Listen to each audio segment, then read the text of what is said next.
Welcome to Cave Branch. This is my property up here. This is the off-road, off-grid site, and I'm going to show you some of the resources that I have and how I'm utilizing them and how I will utilize them in the future, and hopefully through trial and error I can make more power. This house is totally off the grid, and it is most definitely off-road because, as you can see, that is a creek, and that is what we drive through to get up here. And no wires running to the house, no transformer.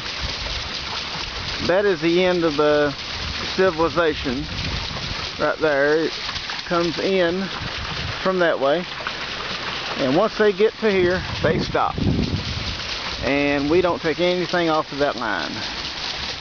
Telephone, TV, nothing. We may get TV one of these days, but I get internet through wireless through my cell phone. Get electricity through a couple of different sources. That is one of them. You have to look at your property and you have to see what resources do I have. And I have seen for years all this water going right past my house, right on down the creek, completely being wasted. You know, I mean, it's not wasted, but it's passing over my property without me getting any benefit out of it besides maybe the noise of the water running and all that. So I decided I want to get some use out of that water, and I'm going to make me some power. Well, right there, what I have, an old wire spool that I got for free. Everything here was free, except for the magnets to convert the alternator. That's the only thing I spent any money on. I had everything else. I even had the alternator. I had all the lumber, except for there's one board right there, and all the boards in the paddles. Those were all given to me because they were warped, cracked, whatever, you know. Probably wouldn't have been good to use them on like a house or something, finishing a house or whatever, but they work great for that. It's just 1x12 that I put in. I measured the circumference of the wheel, took it apart, and it's spaced a foot apart, and then each one is spaced about 10 inches apart. And it seems to work really good. I've got it balanced. Show you some details here of what I did. I used, that is a wheel bearing from a car, a front wheel drive car, and I got a piece of all-thread rod going through it. I've got a wheel bearing on each side. The all-thread rod is tightened up to a sprocket here off of an old bicycle, and it runs a bicycle wheel,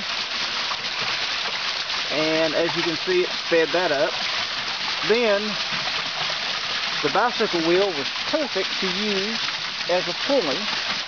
It actually, look how nice that fits down in there. It's perfect. The wheels warped a little bit, or the rims warped, but it doesn't hurt anything. And then that goes to an alternator.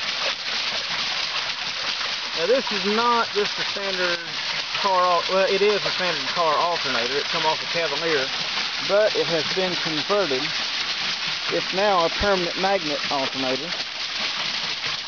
As you can see, there's only the two wires, one going to the hot terminal and one going to the ground, but it's nothing going to the field because there's no brushes in it anymore. I just pulled out the rotor, and I'll show you how I did all that later on. But I'm surprised at how well it works. Now, let me see. I'm going to try to do this with one hand here. without getting meter wet. Okay, I'll hold the meter right there. Let's see if I can get a shot of the meter. Okay. Now, if I touch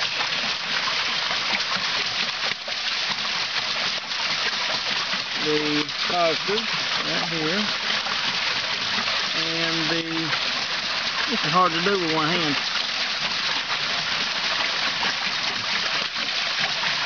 Well, right now, I'm getting about 40 volts. And that is spinning at that speed. So I took the magnet, it was spinning a lot faster. It won't spin any faster than that with any type of load on it. But you take that off and this wheel will just whiz around. Now that comes out of the alternator, up and into this pipe. The pipe goes underground, up into the house. And next, oh yeah, this is my off switch. To turn the wheel off, I take this rock and I put it right down in there. It stops the water. That's my off switch. Now, I will show you the other end. Now, this is inside the house. That is showing that I'm getting a charge into the batteries right now. And that wire from that alternator comes right into this charge controller from a camper. It's 110 volts originally, and I've done a little tinkering around with it and reworked it some. It still works on the 110 volt part, but it also has a small regulator inside to regulate it down. It actually regulates it down to nothing less than about 14.5, but right now it's only showing 13.5 because the batteries were a little low. And my batteries are just, there's a few of them under this. Well, it runs a 1,000 watt power inverter. And let me move this. And as you can see, my batteries are just old car batteries. And yes, I don't get as much use out of these as I would if I used that one's not even hooked up. It's still good, but I haven't got it hooked up yet. If I were to use deep cycle batteries, like I probably should, the problem with that would be they're expensive. I got these, some of them were free. Let's see, this one come in an old car I had, an old Mercedes. That one was gave to me. I gave $10 for that one, gave $10 for that one. And I got this one. A guy had took his old battery, or took that battery out of his truck, and he had bought a new one, and that was going to be his core. And I gave him an old one that was absolutely no good at all for that one. So I got like 20 bucks in all of these batteries, and they'll run like lights and TV all night. And yeah, they won't last as long as deep cycle, and I would like to get deep cycles soon, but that's just what I have for right now. I'm trying to do all this on the cheap. But okay, this power inverter, I got it at, I think, Advance or AutoZone or something like that. And I'm going to mount it up and everything later, but as you can see, it's got an output. It shows how many watts are being output here in a second. Well, there's nothing on right now. And it shows you how many volts you have going into it. Now this is all free power. This is gravity powering all this. Just the flow of water is powering this inverter, giving me 110 volts through these batteries. And I mean, to me that's kind of amazing. You know, I'm getting this for nothing.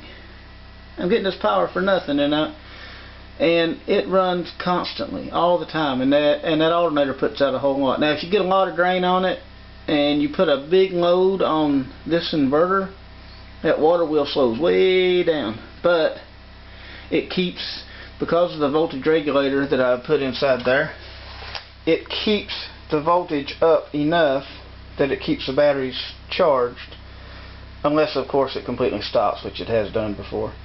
That's why I need more power sources. Now I need to go through and do a list of the different resources that are on this property.